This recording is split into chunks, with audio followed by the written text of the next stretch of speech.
Good morning guys, good morning here from Dondet in the 4,000 Islands here in the southern tip of Laos. And I'm leaving this morning, about 2 days here. You'll see from my previous 2 vlogs that I had a pretty relaxed time, a pretty good time. And now we're going to head to a small town 3 hours north of here called Pakse, or Pakse. It's quite hard to pronounce, P-A-K-S-E. And maybe a really small town, population of 140,000 people. It should be a pretty awesome day. Getting there, it's a 3-hour journey. I'm gonna go and head to the town. I'll get a ticket for the bus. I haven't got a ticket yet, but it's gonna be a good day. Check out this town, head north and see more of Laos. Nothing else really to say other than Dondet was a really cool place, chilled out vibe. Very, very good nature. A great place to come and chill out.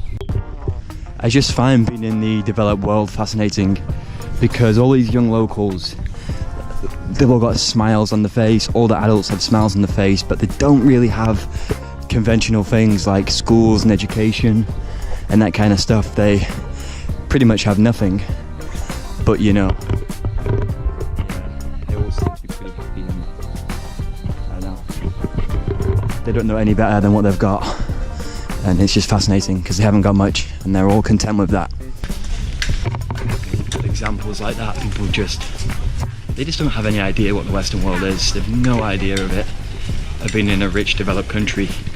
And I think one of the lessons you can take from that is, if you've never had it and you don't know it, it doesn't really bother you. I think most of the people here don't know about the Western world, don't know about the developed world, and I think most of them don't even really care about it. They're just happy and content, living their simple, provincial farm lives with the family and the kids running around and swimming in the lake.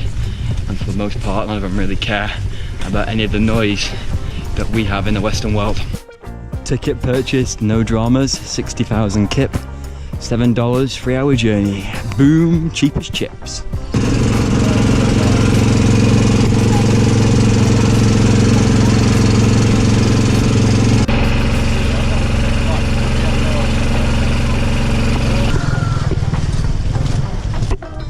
To the bus.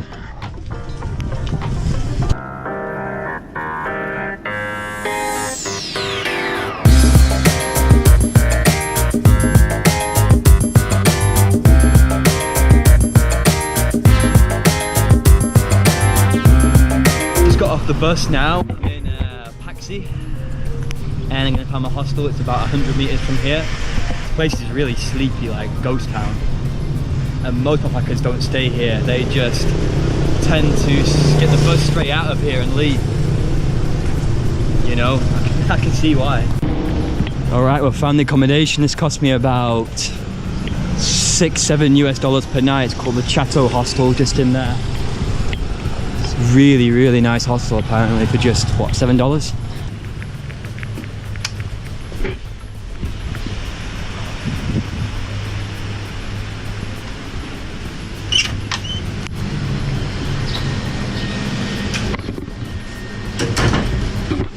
Alright guys, so we've just arrived in the hostel, just checked in. The hostel is super nice. When you consider I was paying basically the same price for that shack in Dondet, which was overpriced, to be quite honest with you, where I was worried about bugs coming in with like scorpions and snakes, and I was like worrying like all the time, like what the hell am I sleeping next to? Here it's just like super good. Like you'd pay for this hostel in, say, Australia like $50. Amazing hostel. And let's show you a little bit more of it.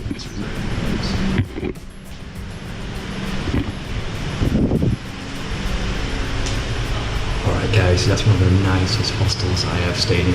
It is super nice. Now I'm going to head out and explore and see what this small, sleepy Lao town has to offer. First impressions, very, very sleepy, quiet town, and one of my thoughts on Laos is Laos as a country is maybe the slowest paced country I've ever been to. It's a pretty big country, similar sort of land size to like France and Thailand, but only 7 million people. It's just a super relaxed country. People here don't really care about too much. They're just very simple. The most simplistic culture that I've seen. They're just so quiet. Things are not on time. It's just like a sort of like, well, whatever, man. And if you come to somewhere like Laos, where the locals are so simplistic, it's kind of like it's a complete escape from Western life. Like, locals here only care about having a farm, having produce. Life here is just so slow and so carefree. Alright guys, so that baguette was absolutely phenomenal. And you may be wondering, you're in Laos, why would you get French food? Why would you get a baguette? Well, the answer is, Laos is a French colony. It was colonized by France, and until about 1950, I don't know the exact date, I'll leave it there. Laos was ruled by France, and you'll find a lot of people in Laos can speak French, and obviously there's a lot of French influence here, so that baguette was as good as what you're going to get in Paris. It was superb, and I have had a baguette in Paris, but that was amazing food. And so that was about 38,000 kip, which is about $4.50. Absolutely beautiful food. So there is a big French influence here in Cambodia as well, and in Vietnam too, because the French did colonize it. So that was awesome food, guys. Now I'm going to head back to my hostel now. Gonna edit some videos, see if there's anything happening in a sleepy Lao town at night time. Somehow, I doubt it, but we'll see. Loud little bike there, crazy loud. What's up? So I asked the question before on the vlog, is there anything to see here at night time? The answer is no, which is not a surprise. So guys, that's the third daily vlog from Laos done. And I'm looking forward to exploring more of this country. So, day 3, and out.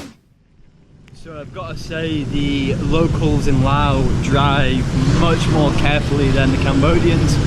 Maybe that's because they don't have as many cars on the road, but I've certainly noticed they are much better drivers here.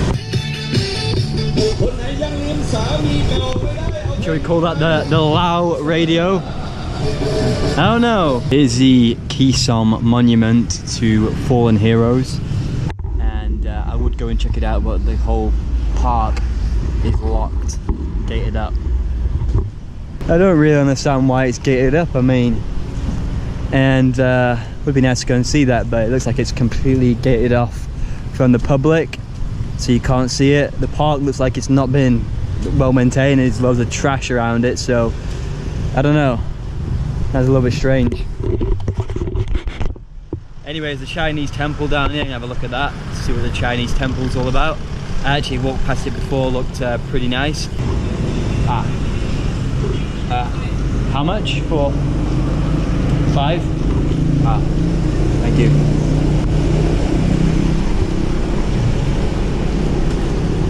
So yeah, as I was saying, the people of Laos don't really tend to scam you that much so far in Laos. They charge a fair price on cans of Coke. In some countries, even on cans of Coke, places like India, they'll double the charge for you. I'm in this little temple here. It's the Chinese temple here, one of the main attractions in the town. I'll take you around. Very old, but it's actually quite impressive. So there's literally nobody here, no tourists, not even any locals. I'm just walking around here for free. The colours are very impressive, that I will say.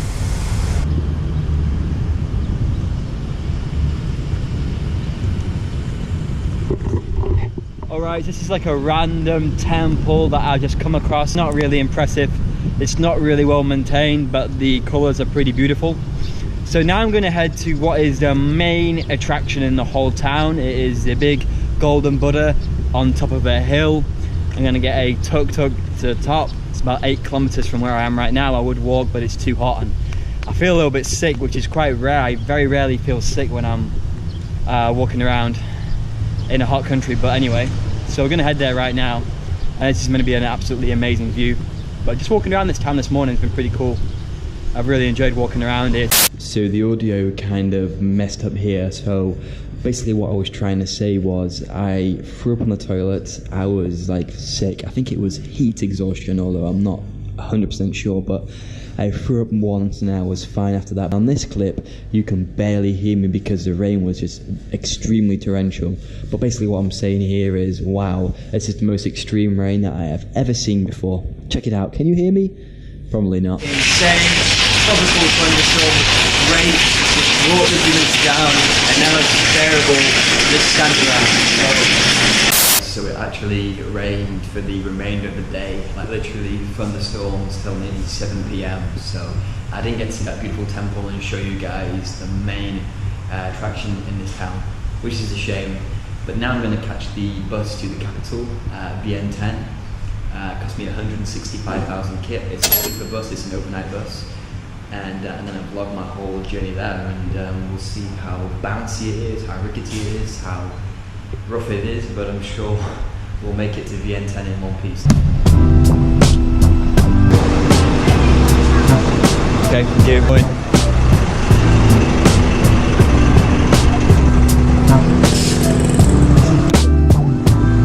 Bus number 99999.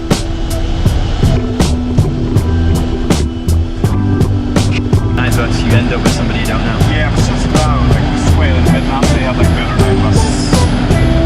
Oh, in Vietnam it's single, right? Yeah.